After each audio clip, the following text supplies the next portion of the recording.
Bom, boa noite a todos. Boa noite.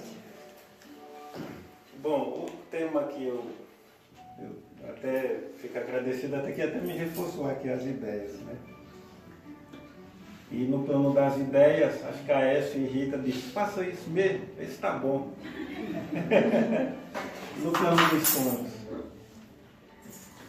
É que tem um escritor chamado Steven Pressfield, onde ele escreveu um livro, aliás, vários livros, dentre um deles, chamado A Arte da Guerra.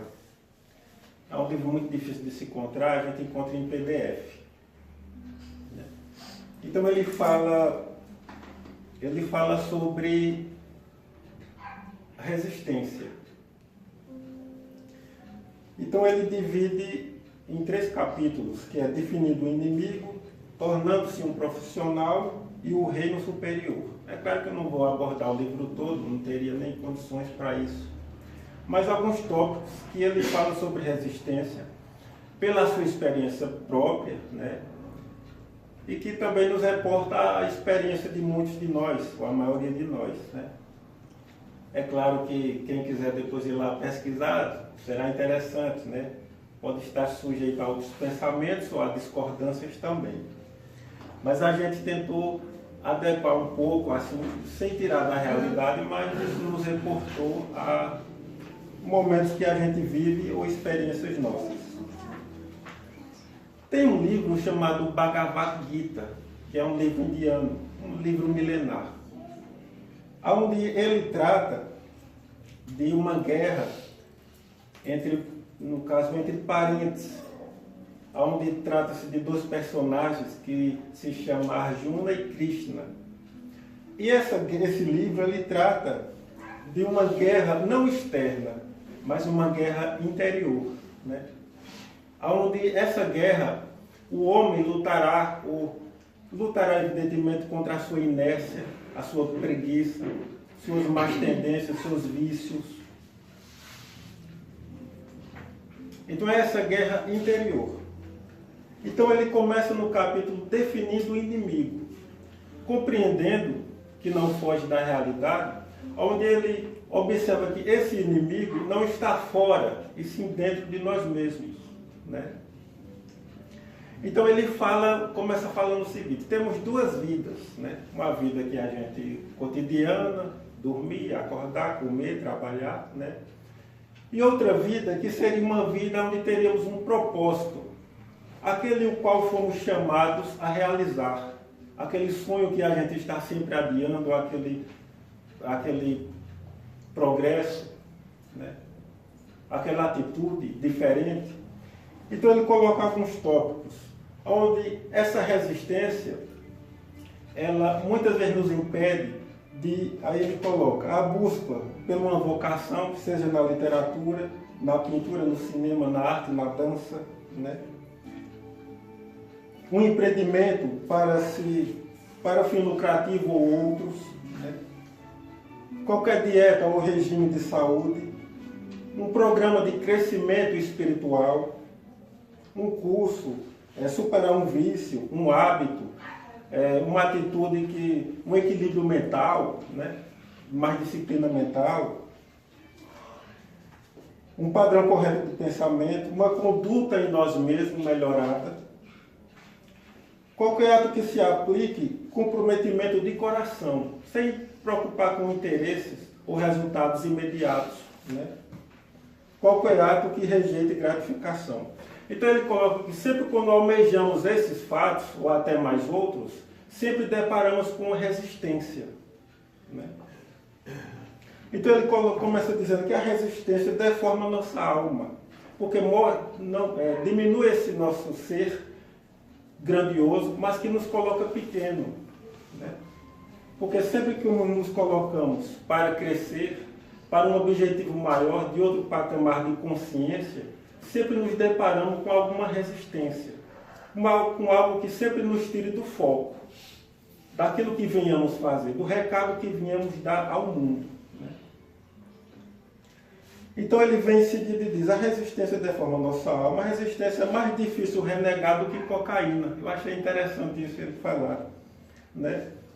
porque ele diz que a cocaína ou qualquer outro tipo de droga é visível, né? Então você pode renegar ou não, né? Ele não está entrando em detalhes em relação a quando se tem um vício. Mas ele fala que a resistência, ela tem várias facetas, né? E que a gente não percebe, né? Por isso que é difícil renegar, porque existe um jogo manipulador na nossa mente, né? Onde fica sempre algo nos impedindo de fazer aquilo que a gente queria ou gostaria de fazer, ou que precisa ser feito, né?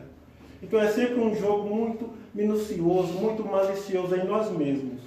E que muitas vezes alimentamos essa ideia, ou essa conversa mental conosco mesmo, né? Então, ele fala que essa resistência, ela fabrica bêbados, compulsivos, neuróticos, tudo pronto para as vítimas da resistência, que são aqueles que sempre se refugiam em algo para não encarar o chamado da sua alma, sempre buscando fugas. E essas fugas se encontram sempre prontas para o indivíduo que não quer olhar para si mesmo, porque tudo já está pronto para os refugiados da resistência, que não suportam, não aguentam a ideia de olhar para si mesmo ou de voltar-se para o centro em si, né? Para uma atenção melhor em si. Então ele fala, os maiores sucessos da resistência. Qualquer coisa que queira fazer para melhorar-se, ela só se manifesta para cima. Ou seja, qualquer coisa que, como citamos em um dos itens, que eu tento fazer para melhorar, para crescer, né?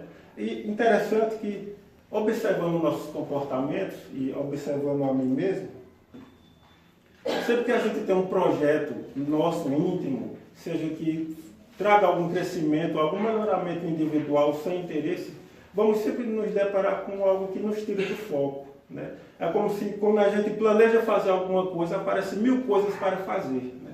1000 dificuldades, né? 1000 problemas. Ele fala de uma sua experiência, que nesse livro ele conta muitas experiências pessoais, onde ele fala que o mais difícil não era escrever um livro, era sentar-se para escrever, né? E sempre quando ele tentava sentar-se em determinado horário, sempre tinha na mente essa joguete, sempre uma coisa para fazer, isso para fazer, ou até se boicotando, dizendo a ele mesmo que não era capaz, com medo de ser criticado, o que é que os outros iam pensar, né? Então ele colocou muitas suas experiências pessoais, né, nesse jogo, né, de resistência, né? E aí ele vai, para crescer como ser humano, resistência. E diz que ela não é pessoal, porque se observarmos os animais, por exemplo, que agem pelo instinto, mesmo sendo um instinto que tem uma inteligência, mas é um instinto, procria, come, dorme, né? Sempre aquele círculo vicioso. E quando se dá uma mente a um animal, ele potencializa seus instintos com a mente, mas não deixa às vezes de ter o mesmo comportamento. Porque ser humano é ser mais algo, é ir mais além, né? E muitas vezes nos tornamos muito repetitivos, muito automáticos, né? Qualquer coisa que eleve a consciência, um nível de consciência, a resistência ela é interna. E a geramos perpetuamente, porque estamos sempre fazendo aquele joguete, naquela conversa mental. E sempre nos induz naquela brecha onde damos mais abertura, mais facilidade, né? E aí vamos sempre caindo muitas vezes nesse jogo e deixando de dar o nosso recado ou fazer aquilo que viemos fazer. Lendo o livro, eu fiquei até pensando que muitas vezes quando dizemos, ou muitos de nós dizemos, nossa, mas tem vezes que a gente sente uma saudade de algum lugar, ou saudade de alguma coisa, ou alguma carência, que pode ser muitas coisas evidentes, mas muitas vezes é o chamado de sua alma para você mesmo. O chamado para aquilo que você veio a fazer no mundo. Que recado veio dar? Qual a tua proposta? Né? E aí ele segue, a resistência só se apresenta para quem reage. Porque quando a gente se coloca numa situação de inércia, de comodismo, vai ter resistência para quê? Você já está caído, já está no chão, né? Não tenta caminhar, não tenta dar o primeiro passo. Então a resistência aí não vai ter uma atuação. Mas quando o indivíduo começa a se movimentar para algo melhor para si próprio, em torno dele, do grupo social, então há de se enfrentar essas resistências, né?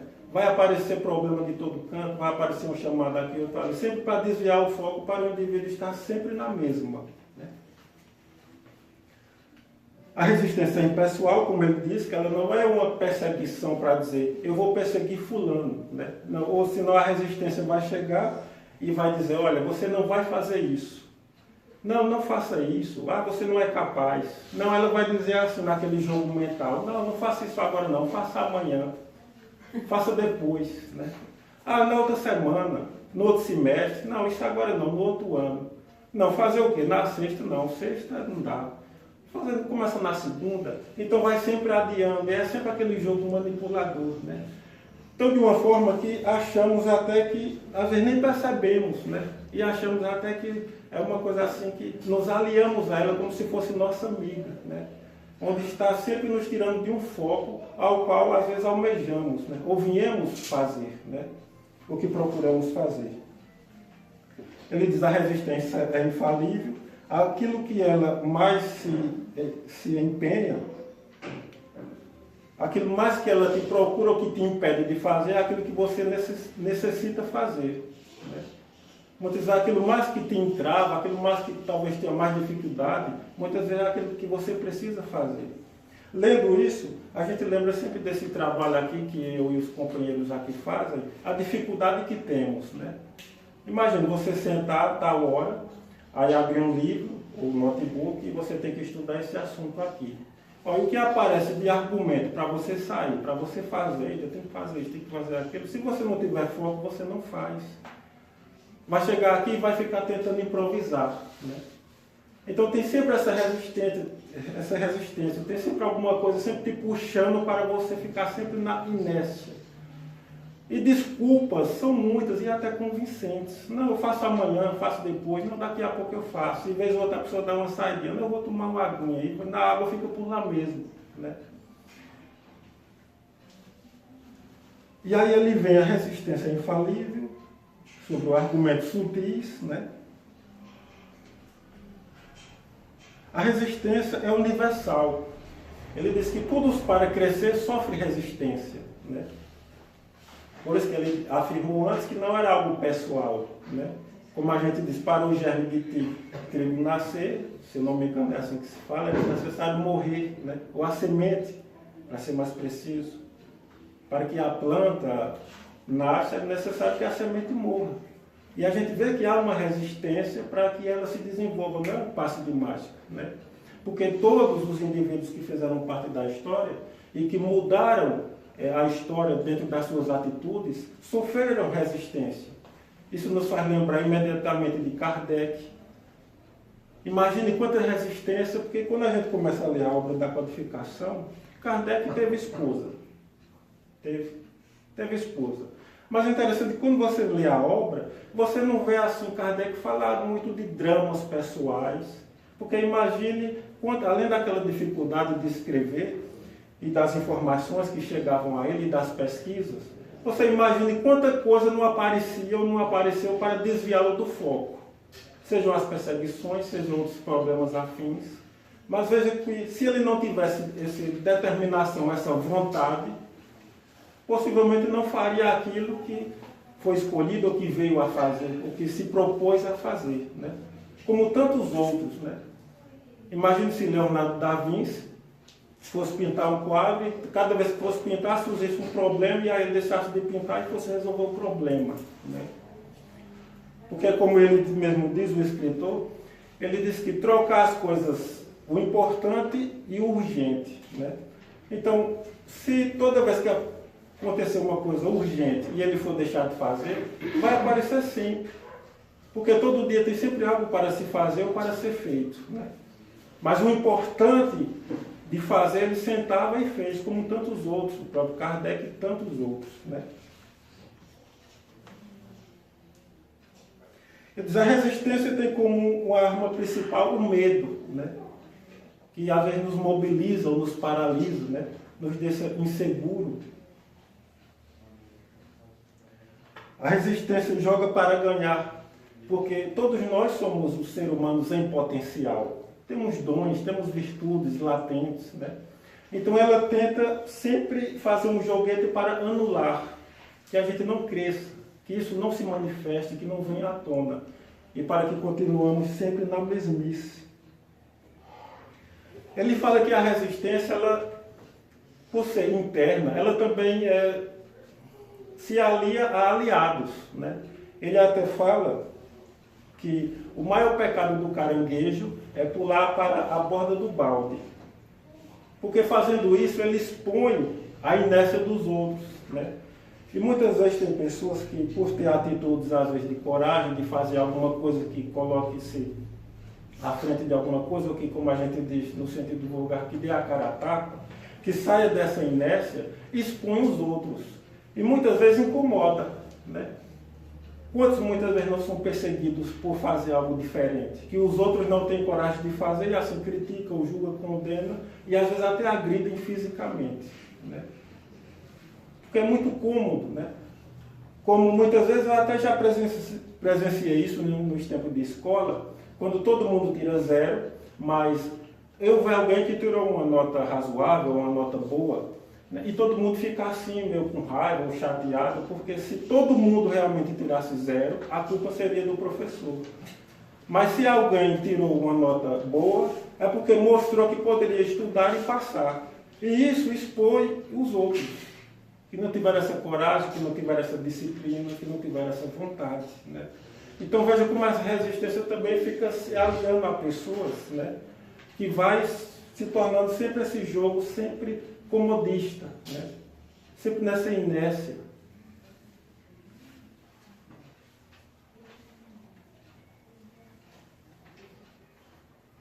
Ele fala resistência e sexo. Fala sexo, chocolate, prazer, televisão.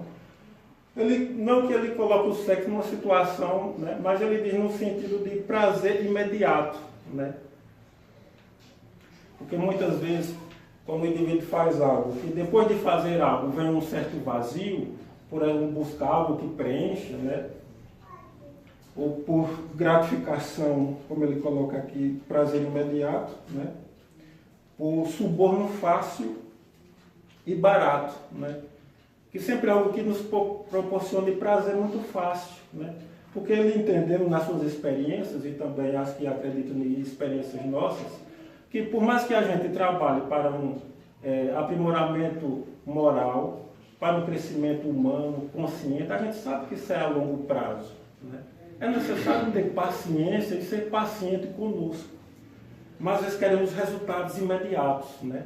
E aí, como não temos de um lado, então partimos para prazeres que nos iludem e que já estão prontos para nos iludir, para fugir sempre de nós mesmos, daquilo que viemos fazer, né? Aí ele fala resistência e problemas, né? Que são aquelas pessoas, ou muitos de nós, né, que sempre está sempre cheio de problemas, tem sempre um problema, e que esses problemas sempre impedem que o indivíduo faça alguma coisa, né? Que vá sempre naquele comodismo, né?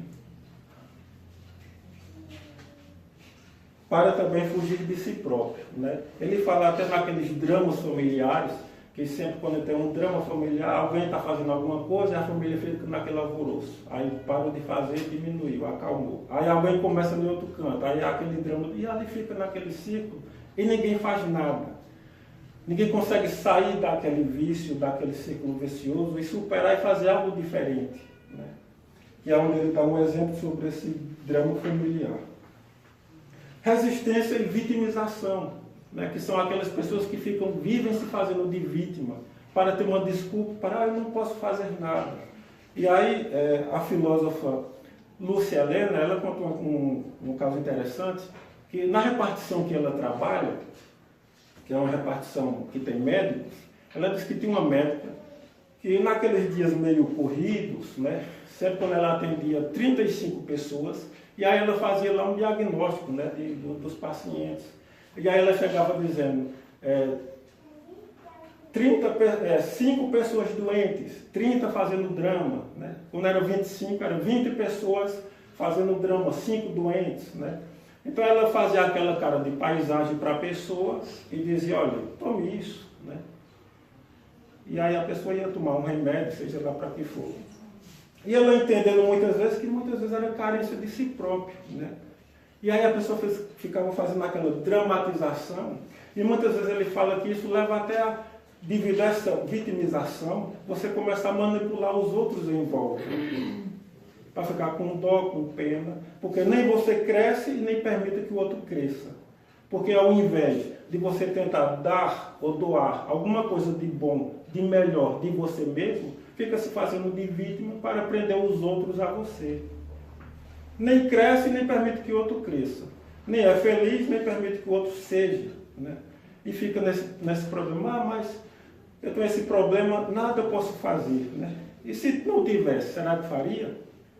Né? Tem até uma história interessante de Gena contava, que tem um amigo dele lá, que até a gente conheceu, eu não sei se ele já veio aqui, Hernaldo, né? Que ele é cego, e ele é eletricista, né? Aí Gena achou interessante contar essa história pra gente, que ele estava lá na oficina dele, né? Aí passou um cego pedindo esmola. Aí Gena disse, olha, esse rapaz também é cego, mas ele trabalha. Aí o outro disse, mas ele é um cego diferente. Então você imagina, se ele visse, talvez se ele começasse a ver, talvez ele ia achar ruim, né? Talvez. Estou dizendo que vai ser.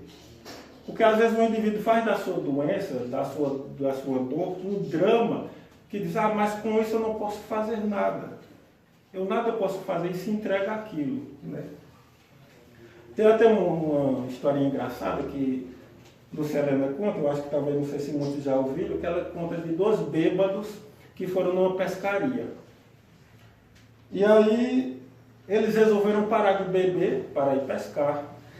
Mas eis que um olhou no saco e tinha um saco lá cheio de bebida. Aí disse, mas rapaz, como é que pode? Você disse que a gente não ia beber e está aqui um saco cheio de cachaça. Rapaz, você está me interpretando mal. A gente vai pescar e sabe que lá tem mato e lá também tem cobra. Vai que aparece uma cobra e aí a gente tem a cachaçinha para... Aí ele foi no outro saco e disse, e esse saco aqui? Disse, é as cobras, vai que lá não tem. Então, é aquela coisa, vai que eu fique bom, né? Vai que dê certo, né? E às vezes a gente não quer se comprometer, né? Por isso que muitas vezes é melhor a gente ficar torcendo que apareça um salvador da pátria, alguém que resolva o problema do país, do que a gente realmente tomar até uma postura de decisão e sair dessa inércia, né? Vamos ver onde estamos. Aí ele fala aqui sobre resistência e crítica, né? Também achei interessante essa colocação. Quando ele fala que os indivíduos que estão resolvidos com si mesmos, que sabem o que querem, que têm uma postura firme ou correta, eles não perdem tempo criticando outras pessoas. Porque tem pessoas que são muito críticas e muitas vezes elas só estão manifestando a sua incompetência ou a sua inércia ou o seu fracasso através de ficar sempre falando de quem consegue algo, né? Porque ele diz que quando o indivíduo está se realizando ou se compromete com algo, ele não tem tempo para crítica, ele não tem tempo para discussões, ele sabe o que ele tem que fazer, sabe a hora que tem que fazer, que tem que ser feito e que precisa ser feito. Então a postura é diferente, né? E eu também achei isso interessante, porque às vezes a gente já vê até em alguns programas esportivos, tem indivíduos que não jogaram bola quase nada, mas são críticos ferrenhos, sabe? Que parece que criticam para o outro profissional como se fosse uma coisa pessoal. Olha, se você é pago para analisar um jogo, analise o jogo e dê sua visão. Se o cara jogou bem, jogou bem. Se jogou mal, jogou mal. Mas ficar defamando o cara meia hora, né? Aí quando você vê o histórico do cara, não jogou quase nada, né? Porque muitos que realmente jogaram, que se doaram, que talvez foram vencedores ou tiveram uma carreira vitoriosa, em vários aspectos, seja no futebol ou em outra profissão, será que vai ficar perdendo tempo com críticas? A não ser que fique incomodado e com inveja do outro. porque fez mais, ele está fazendo melhor, né? Mas o indivíduo focado não tem tempo para essas coisinhas pequenas, né? Ele está sempre focado naquilo que ele veio fazer e que está fazendo, né? E aí ele fala sobre resistência e falta de confiança em si mesmo, né? Resistência e infelicidade, né? Que muitas vezes ele conta que quando ele sentou-se para escrever, né? Então vinha muitos pensamentos de angústia, que ele se sentia angustiado, muitas vezes infeliz, inquieto, talvez sempre preocupado com a crítica, com o que os outros iam achar, muitas vezes se está achando de incompetente, que não era capaz, e quase desiste de escrever. Ele disse que o que motivou a escrever foi que o fato de não fazê-lo estava se sentindo infeliz, né? E essa infelicidade, por ele estar consciente, impulsionou a fazer. E aí escreveu, porque se não escrevesse, talvez a gente não estaria comentando aqui, né? E tantos outros desafios que ele disse que enfrentou também na sua vida pessoal. Em relação à resistência, essa resistência. Resistência e ser uma estrela, né? Que quando ele fala que o indivíduo muitas vezes fica se achando o estrela, se achando que está no quinto degrau, onde está no primeiro, que Jung chama isso até às vezes de inflação do ego, né? Que é quando o indivíduo acha que está em um patamar e não está, e quando cai não se levanta mais, né? Então ele fala dessa humildade, dessa paciência, que não é um resultado imediato, principalmente quando se faz algo sempre preocupado em reconhecimento, em elogio, em gratificação, sempre procurando algo, né? E ele fala que o indivíduo comprometido com uma causa, ele faz por fazer. O resultado é consequência. Imagina se Kardec fosse fazer essa obra e ficasse preocupado, criando expectativa, e viver frustrado, né? Porém, os espíritos alertavam: calma, Kardec, não se empolga, né? O trabalho é... Quando ele ficou um pouco preocupado porque estavam queimando as obras, os espíritos sabiam que o fato de queimar as obras só ia aguçar a curiosidade das pessoas, né?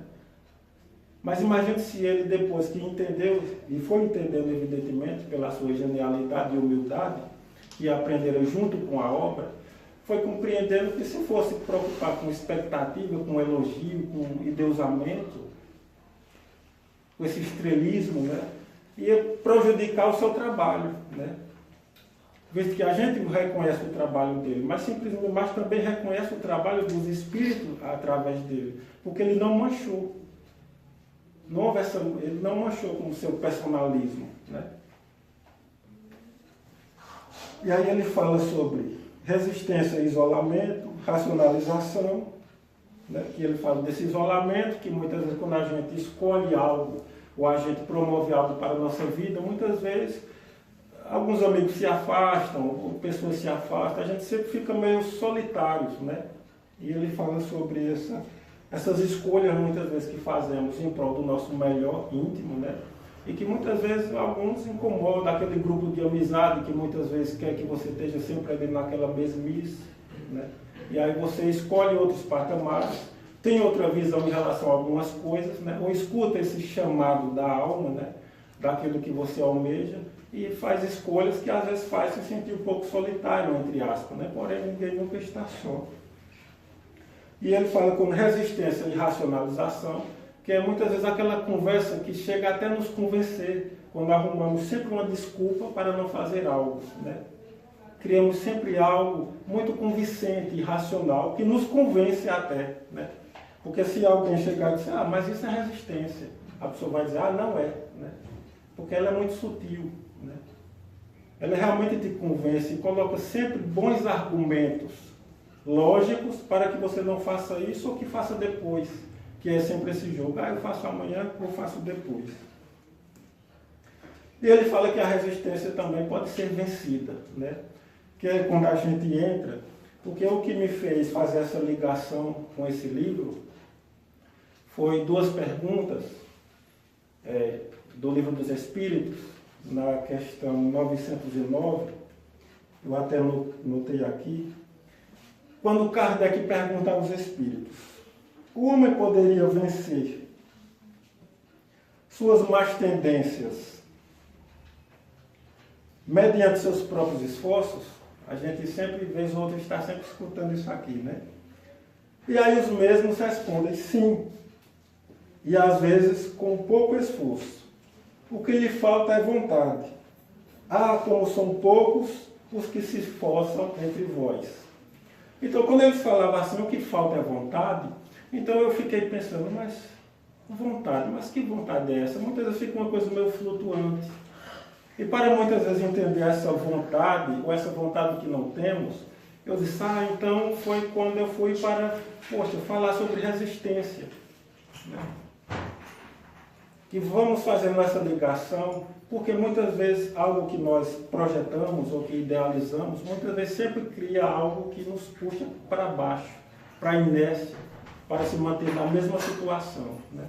Então essa vontade que ele fala, principalmente quando a gente compreende também esse inimigo íntimo. Porque como dizia Dalai Lama, os inimigos são os nossos professores, né? Quando compreendemos. Né?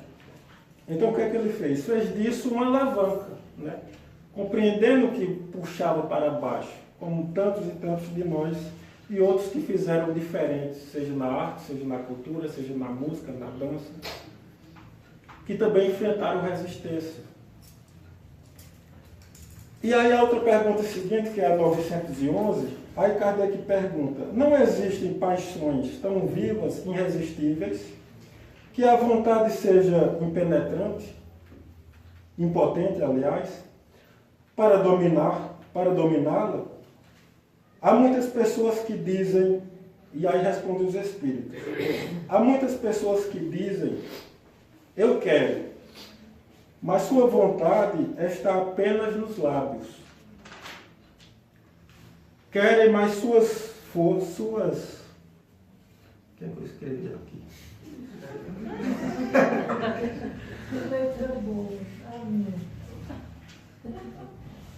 Querem mais suas...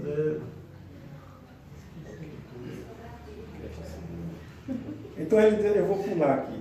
Mas vai dar certo. Vamos despistar aqui, ó. Lá na questão. Isso. Vai, manda aqui. Para não deixar o pessoal sem. Vai. Aí ele diz, para nossa alegria.